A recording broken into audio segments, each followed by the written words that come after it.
এক হুজুর, দেড়বেটারি হুজুর। চিন্তা করেন কত বড় বিহায়া একটা মহিলা বাংলাদেশের পরিচিত একজন আলেম রফিকুল ইসলাম মাদানিকে বললেন দেড় বেটারি। কেন বলছেন রফিকুল ইসলাম মাদানিকে দেড় বেটারি জানেন? কারণ তিনি একটা জায়েজ কাজ করেছেন, দ্বিতীয় বিবাহ করেছেন, তাই তাদের গাত্রদাহ শুরু হয়েছে। আচ্ছা, রফিকুল ইসলাম মাদানি কি কোনো হারাম কাজ করেছেন? অনেকেই বলছে কেন রফিকুল ইসলাম মাদানি দ্বিতীয় বিবাহ করলেন, আসলে কেন?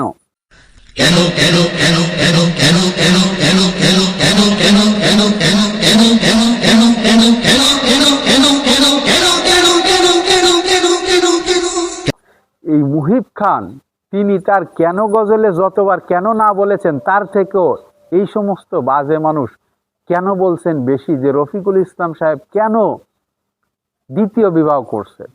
তিনি একটা হালাল কাজ করেছেন, একটা জায়েজ কাজ করেছেন, কিন্তু তাই নিয়ে এত কথা কেন হবে? তিনি একজন আলেম মানুষ, তার বিষয়ে কেমন বাজে মন্তব্য একজন এই বেপর্দা বিহায়া একজন মহিলার। জানি না এই মহিলাকে, তবে এই বিষয় নিয়ে শুধু এই মহিলা নয়, অনেকেই এরকমভাবে উঠে পড়ে লেগেছে একজন মানুষের বিরুদ্ধে। একজন মানুষকে নিয়ে যদি এত হেনস্থা, একজন মানুষকে নিয়ে যদি এত কথা বলা হয়, সেই মানুষেরও মানসিক অবস্থা কেমন হয় আপনারা ভাবতে পারেন? রফিকুল ইসলাম মাদানি সাহেব কি এত বড় অন্যায় করেছেন? তিনি দ্বিতীয় বিবাহ করেছেন। হ্যাঁ, তিনি তো একটা জায়েজ কাজ করেছেন। হয়তোবা অনেক কথা হচ্ছে, অনেক ক্ষেত্র হচ্ছে যে তিনি কোন পরিস্থিতিতে বিবাহ করছেন সেটা আলাদা কথা, কিন্তু এই নিয়েতে এত মাতামাতির সুযোগ নেই। শৃঙ্খলা ব্যতীত বহু বিবাহ আইন প্রচলন করে দিয়েছে এরা। আচ্ছা, বহু বিবাহ কি এই আলেমরা চালু করেছে? কোনো মানুষ চালু করেছে? নাকি আল্লাহ তাআলা স্বয়ং নিজেই বহু বিবাহর অনুমোদন দিয়েছেন? আল্লাহ তাআলা সূরা নিসার ভিতরে 2 জন 3 জন 4 জন পর্যন্ত বিবাহর কথা বলেছেন, একজনের কথা আগে বলেন নাই। আল্লাহ তাআলা বলেন ফানকিহু মা তাবা লাকুম মিনান নিসাই মাসনা ওয়া সুলাসা ওয়া রুবা, তোমরা বিবাহ করো, ফানকিহু মা তাবা লাকুম, যে তোমাদের জন্য পবিত্র মহিলাদের থেকে বিবাহ করো 2 জন 3 জন 4 জন। আল্লাহ তাআলা আগেই প্রথম দ্বিতীয় 2 জনের কথা বলছেন, তারপরে 3 জন, তারপরে 4 জন। ফাইন খিফতুম আল্লাহ তাআদিলু, হ্যাঁ একজনের কথা বলেছেন কখন?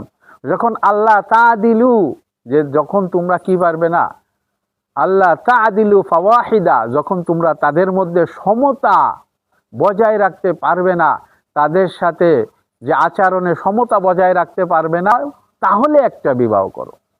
হ্যাঁ হ্যাঁ, তোমরা যারা সমাজে যারা আর্থিকভাবে দুর্বল, শারীরিকভাবে দুর্বল, সার্বিক দিক থেকে দুর্বল, তাদের দরকার নেই বিবাহ করার, একাধিক বিবাহ করার।